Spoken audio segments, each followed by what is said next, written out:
नमस्कार दोस्तों, आपका एक बार फिर से हमारे चैनल पर स्वागत है। दोस्तों, आज 3 घमंडी चोरों की कहानी लेकर आया हूं, तो आइए सुनते हैं। बहुत दिनों की बात है। किसी शहर में रमन और घीसा और राका 3 चोर रहते थे। तीनों को थोड़ा थोड़ा विद्या का ज्ञान था।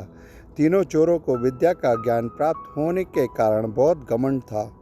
विद्या द्वारा तीनों चोर शहर में बड़े बड़े लोहे की तिजोरियां तोड़ देते थे और बैंकों को लूट लिया करते थे। इस तरह तीनों चोरों ने शहर के लोगों की नाक में दम कर रखा था।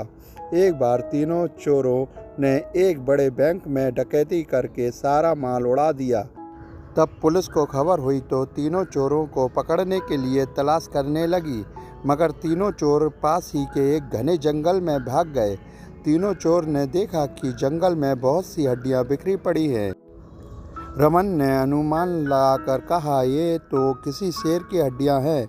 मैं चाहूँ तो सभी हड्डियों को अपनी विद्या के ज्ञान द्वारा जोड़ सकता हूँ।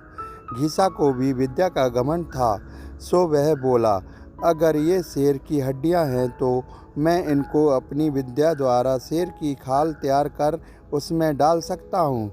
रमन और घीसा की बात सुनकर राका का भी घमंड उमड़ पड़ा और उसने कहा, तुम दोनों इतना काम कर सकते हो तो मैं भी अपनी विद्या द्वारा इसमें प्राण डाल सकता हूँ। तीनों चोर अपनी विद्या का प्रयोग करने लगे। कुछ देर बाद रमन ने सारी हड्डियों को जोड़ दिया और घीसा ने शेर की हूबहू जान डाल दी। थोड़ी देर में तीनों चोर सामने एक जीवित भयानक शेर को देखकर थरथर कांपने लगे, मगर शेर के पेट में तो एक दाना भी नहीं था। वह भूख के मारे गरजता हुआ तीनों चोरों पर हमला कर बैठा और मार कर खा गया। शेर मस्त होकर घने जंगल की ओर चल दिया। कहानी से शिक्षा। दोस्तों, इस कहानी से हमें यही शिक्षा मिलती है कि कभी घमंड नहीं करना चाहिए। घमंडी को हमेशा दुख का सामना करना पड़ता है। यदि तीनों चोर अपनी विद्या का घमंड ना करते तो उन्हें जान से हाथ ना धोना पड़ता। हमें अपनी विद्या का प्रयोग सोच समझकर करना चाहिए।